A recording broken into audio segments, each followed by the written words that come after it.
Hello friends, मेरे YouTube channel English वे में आप सभी का स्वागत है। तो चलिए देखते हैं आज की स्टोरी, द गोल्डन स्वान। तो गोल्डन का मतलब हो गया सुनहरा, स्वान यानी हंस। तो इसे आप बोल सकते हैं सोने का हंस या फिर सुनहरा हंस भी बोल सकते हैं। Close to an old woman's house. Close, close का मतलब हो गया नज़दीक या पास। To an old woman's house, तो किसके पास? तो एक बूढ़ी औरत के घर के पास, वुमन्स हाउस। यानी यहाँ पे अपोस्ट्रॉफी है, एस है, और हाउस यानी कि औरत के, उस बूढ़ी औरत के घर के पास। क्लोज यानी पास। देयर वाज अ लेक, तो क्या था? एक झील थी। लेक यानी झील। तो एक झील थी, जब ऐसे बोलना हो तो इसमें कोई हमारा सब्जेक्ट नहीं है, तो यहाँ पे देयर का यूज एज अ सब्जेक्ट किया गया है। यहाँ पे देयर का कोई मतलब नहीं है, यानी यहाँ पे देयर का मतलब ये नहीं है कि वहाँ स्पेस के लिए बताया जा रहा है, नहीं, यहाँ पे बस सेंटेंस को पूरा करने के लिए देयर का यूज किया गया है। देयर वाज अ लेक यानी एक झील थी। That was home for a golden swan. That यानी कि जो, था, होम यानी घर, for a golden swan, for यानी के लिए, अ गोल्डन एक सुनहरे, स्वान यानी हंस के लिए। तो एक बूढ़ी औरत के घर के पास एक झील था, और वो झील एक सुनहरे स्वान का घर था। द वुमन वाज पेन्यूरियस, तो वो औरत क्या कैसी थी? वाज यानी थी। पेन्यूरियस का मतलब हो गया दरिद्र या फिर गरीब बोल सकते हैं सीधा शब्द में। तो वो औरत गरीब थी, और ये एक एडजेक्टिव हो गया जो इस नाउन वुमन के बारे में बताया जा रहा है कि वो कैसी थी। तो वो दरिद्र थी यानी गरीब थी। The golden swan saw the hardships the woman had to face every day. The golden swan, जो सुनहरा स्वान था, उसने देखा, सी की second form saw. The hardships, तो हार्डशिप्स का मतलब हो गया मुश्किलें या फिर कठिनाइयाँ। द वुमन, उस औरत की कठिनाइयों को उसने देखा। Had to face every day, तो हैड टू का मतलब हो गया कि उसने क्या देखा? हैड टू फेस यानी कि मुश्किलों का सामना करते हुए, फेस यानी सामना करते हुए। हैड टू हो गया यहाँ पे जो कि मजबूरी को दिखाता हो, तो वह पास्ट के लिए यूज किया गया। तो उसने क्या देखा कि उस औरत को मुश्किलों का सामना करते हुए, एवरी डे यानी हर रोज, हर रोज वो मुश्किलों का सामना करती थी, उसे मुश्किलों का सामना करना पड़ता था उस बुरी औरत को। The soft hearted swan wanted to help her. The soft hearted, तो सॉफ्ट हार्टेड का मतलब हो गया कि कोमल दिल वाला। स्वान हंस, वांटेड यानी चाहता था, तो वांट की पास्ट हो गई वांटेड। टू हेल्प हर, तो हर प्रोनाउन हो गया जो उस बुरी औरत के लिए यूज किया गया है। तो वो उसकी मदद करना चाहता था, हेल्प करना चाहता था स्वान बुरी औरत को, क्योंकि वो देखता था उसे कठिनाइयों का सामना करना पड़ता था क्योंकि वो गरीब थी।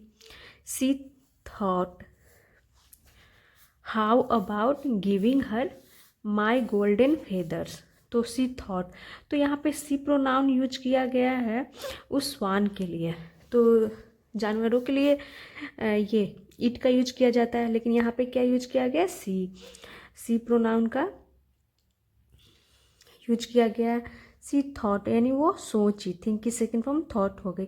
तो सी से पता चलता है कि जो हमारा सब्जेक्ट है यानी जो स्वान है वो फीमेल है। फीमेल के लिए हम सी प्रोनाउन का यूज करते हैं। सी थॉट यानी वह सोची। हाउ अबाउट, तो हाउ अबाउट का मतलब हो गया कि सी थॉट यानी वह सोची कि हाउ अबाउट यानी क्या होगा अगर गिविंग हर यानी उसे दे माई गोल्डन फेदर्स, अपने सुनहरे यानी सोने के फेदर्स यानी पंख को। तो यानी कि वो सोने के पंख को देने के लिए सोचता है। फेदर्स यानी पंख को फेदर्स बोलते हैं। तो अपने सोने के पंख को देने के लिए वो सोच रही है, sorry. She can sell them and meet her daily needs with ease. She can sell यानी कि वह कैन सकती है, सेल यानी बेच सकती है। देम या फेदर्स के लिए यूज किया गया है। ये सॉरी, वो बेच सकती है उन्हें। एंड मीट यानी कि मिल सकता है। हर यानी उसे, डेली नीड्स यानी जो डेली की ज़रूरतें होती है उसे पूरी कर सकती है विथ ईज यानी कि आसानी से। तो डेली की ज़रूरतें को आसानी से पूरी कर सकती है, फेदर्स को वो बेच सकती है। स्वान ऐसा वो सोच रही है। तो यहाँ पे हो गया देयर बाय। तो देयर बाय का मतलब हो गया कि इस प्रकार the swan went to the woman and gave her one golden feather. तो इस प्रकार स्वान वेंट गया टू द गई द वुमन एंड गेव, तो उस औरत के पास गई और दिया। गिव की सेकंड फॉर्म गेव हो गई। हर यानी उस बूढ़ी औरत को वन गोल्डन फेदर, एक सोने के पंख। तो यहाँ पे देख सकते हैं सोने का पंख है और ये बूढ़ी औरत है और इधर है स्वान यानी कि हंस। इनिशियली, तो इनिशियली का मतलब हो गया शुरुआत में। The woman hesitated but when the swan insisted she took it. शुरुआत में वो जो औरत थी उसने हेजिटेटेड यानी कि उसे हिचकिचाहट हुई, लेकिन वेन द स्वान इंसिस्टेड, लेकिन जब द स्वान उस हंस ने आग्रह किया, इंसिस्टेड यानी आग्रह किया, सी टुक यानी वह ले ली, टेक की सेकंड फॉर्म टुक हो गई। इट यानी फेदर की बात हो रही है, फेदर को यानी उसने ले ली। She then sold it to a goldsmith. She यानी कि वह, देन यानी तब, सोल्ड इट यानी कि उसे क्या की बेच दी। इट यहाँ पे फेदर के लिए प्रोनाउन यूज किया गया। टू अ गोल्ड स्मिथ यानी कि एक सुनार को, गोल्ड स्मिथ मतलब होता है सुनार, तो सुनार को वो बेच देती है। एंड इन रिटर्न और बदले में रिसीव्ड यानी कि उसे मिला अ गुड अमाउंट यानी कि अच्छी रकम मिला उसके बदले में बेचने के बाद। द वुमन वाज डिलाइटेड, तो जो औरत थी वो डिलाइटेड यानी कि वो बहुत प्रसन्न हुई। तो हैप्पी मतलब जो नॉर्मली खुश होते हैं उसे दिखाते हैं, डिलाइटेड यानी कि बहुत प्रसन्न हुई। The swan continued to give her one golden feather every week. तो जो स्वान था वो कंटिन्यूड टू गिव यानी कि वो लगातार उसे देता रहा। कंटिन्यू यानी जारी रखा सेकंड फॉर्म के रूप में। टू गिव यानी देना जारी रखा। हर यानी उसे बूढ़ी औरत को एक सोने के पंख, फेदर यानी पंख, एवरी वीक यानी कि हर सप्ताह उसे एक सोने का पंख वो स्वान देता था। सून यानी जल्द। The poor woman started leading a comfortable life. तो जो गरीब पुअर वुमन थी, गरीब औरत, स्टार्टेड लीडिंग यानी कि वो जीने लगी, व्यतीत करने लगी। तो स्टार्ट के बाद यहाँ लीडिंग जेरन के रूप में हो गया। स्टार्ट लीडिंग यानी कि वो व्यतीत करने लगी। स्टार्ट यानी स्टार्ट की सेकंड फॉर्म स्टार्टेड हो गई और स्टार्ट अपने बगल में जेरन लेता है। अ कंफर्टेबल लाइफ, एक आरामदायक जीवन वो जीने लगी। बट ग्रेजुअली, लेकिन ग्रेजुअली का मतलब है धीरे धीरे। सी बेगन लूजिंग स्लीप, लेकिन धीरे धीरे सी बेगन लूजिंग स्लीप का मतलब हो गया कि उसकी जो नींद थी, नींद वो खोने लगी। बेगन के बगल में यहाँ पे देख रहे हैं यहाँ पर भी जेरन यूज किया गया, लेकिन बेगन अपने बगल में इन्फिनिटिव भी ले सकता है और जेरन भी ले सकता है, तो यहाँ जेरन के रूप में यूज किया गया। तो वो अपना नींद खोने लगी धीरे धीरे। She feared what if the swan leaves some day. तो उसका जो नींद था वो गायब होने लगा। सी फेयर्ड यानी उसे क्या था, फेयर था यानी डर था, उसे डर यानी सताने लगी। व्हाट इफ़ का मतलब हो गया क्या हो अगर। द स्वान लिव्स समडे, तो उसे क्यों डर सताने लगा, तो वो सोचती है कि क्या होगा अगर जो स्वान है लिव्स यानी चला जाता है, समडे यानी किसी दिन वो चला जाएगा तो क्या होगा, इस ये सोचकर उसकी नींदें चली गई, उसे डर सताने लगा। देन तब, again I will revert to poverty. Then तब, अगेन यानी फिर से, I will revert to poverty. तो आई विल रिवर्ट का मतलब हो गया कि मैं फिर से, रिवर्ट का मतलब होगा फिर से लौट आना, यानी कि वो आई विल रिवर्ट यानी मैं लौट आऊँगी, टू पॉवर्टी यानी गरीबी में मैं फिर से लौट आऊँगी। तो यहाँ पे ये हो गया, उसे डर सताने लगा कि अगर श्वान अगर नहीं आया तो उसका क्या होगा, मतलब वो फिर से गरीबी में लौट आएगी, वो उसको डर सताने लगा। इसीलिए नेक्स्ट वीक यानी कि अगले सप्ताह, when the swan came to her यानी जब अगले सप्ताह स्वान आया, गेम की सॉरी कम की सेकंड फॉर्म गेम हो गई। टू हर यानी उसके पास, जैसे कि हर सप्ताह आता था वैसे ही जब इस नेक्स्ट वीक जब वो आया, the woman caught her and pulled out all her feathers.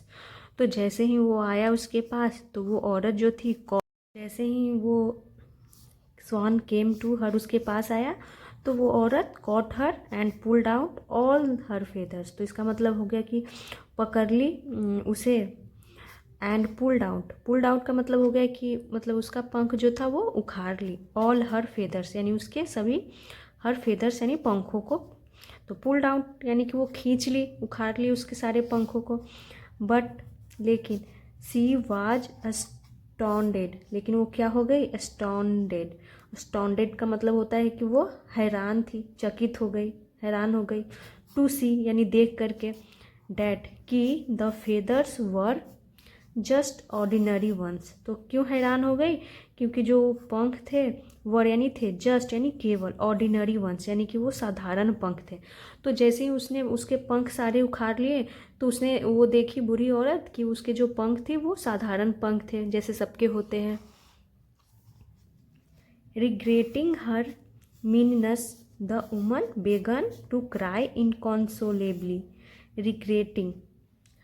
Regretting her meanness, इसका मतलब हो गया कि रिग्रेटिंग पछताते हुए, अपनी मीननेस यानी अपनी नीचता पे बोल सकते हैं, अपनी क्षुद्रता पे पछताते हुए।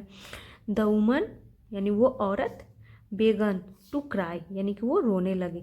तो यहाँ पर देख सकते हैं बेगन के साथ टू का ये यूज किया गया, क्राई तो यहाँ पे ये इन्फिनिटिव के रूप में यूज किया गया है। तो बेगन अपने बगल में इन्फिनिटिव भी ले सकते हैं, और यहाँ ऊपर में आपने देखा था कि बेगन के साथ ये जेरन का यूज किया गया है। तो ये हो गया, वो रोने लगी। इनकॉन्सोलेबली का मतलब हो गया कि फूट फूट करके वो रोने लगी। तो फुट फुट के रोने के लिए बिटरली का भी यूज किया जाता है। तो यहाँ पे इनकॉन्सोलेबली का यूज किया गया है कि यानी कि वो रोने लगी फुट फुट कर, जब वो देखी कि इसके जो पंख थे वो सारे साधारण थे उखाड़ने के बाद। द स्वान रिमार्क्ड, तो ये जो हंस था उसने कहा, रिमार्क यानी उसने कहा, if any one pools out my feathers, यदि एनी वन यानी कोई, पुल्स आउट यानी उखाड़ता है, माई फेदर्स मेरे पंखों को, they lose the gold in them, they lose यानी वो खो देगा, द गोल्ड यानी सोने को, या फिर बोल सकते हैं धन को, इन देम यानी जो उनके पास जो ये सोना है, धन है, वो खो देगा। ये हो गया। Your cupidity has made you poor again. Your cupidity यानी कि तुम्हारी लालच, तुम्हारी ये क्यूपिडिटी का मतलब लालच ही होता है, लालच या लालसा। तुम्हारी लालच हैज़ मेड यानी बनाया है तुम्हें, पुअर अगेन यानी कि फिर से गरीब। तो यहाँ पे हैज के साथ मेड, मेक की सेकेंड फॉर्म भी मेड होती है और थर्ड फॉर्म भी मेड होती है। तो यहाँ पे थर्ड फॉर्म के रूप में यूज किया गया है क्योंकि ये हमारा प्रेजेंट परफेक्ट हो गया। तो प्रेजेंट परफेक्ट के सेंटेंस में हम हैज हैव के साथ वर्ब की थर्ड फॉर्म का यूज करते हैं। तो ये हमारा थर्ड फॉर्म हो गया। तो वो बोलता है हंस कि अगर जो कोई भी ये करता है, मेरी पंख निकालता है, उसका जो धन है वो खत्म हो जाएगा, और तुम्हारी जो लालच है तुम्हें फिर से गरीब बना दिया। तो ये औरत जो थी, बुरी औरत, तो वो लालच करने लगी। अगर एक पंख भी ये हंस देता था तो वो अच्छे से अपनी ज़िंदगी जी सकती थी खुशी खुशी, लेकिन उसे लालच हो गया जिसकी वजह से जो कुछ भी था उसके पास वो भी चला गया। तो ये थी आज की स्टोरी, एक गोल्डन हंस और एक बुरी औरत की। तो मिलते हैं नेक्स्ट वीडियो में। Thanks for watching.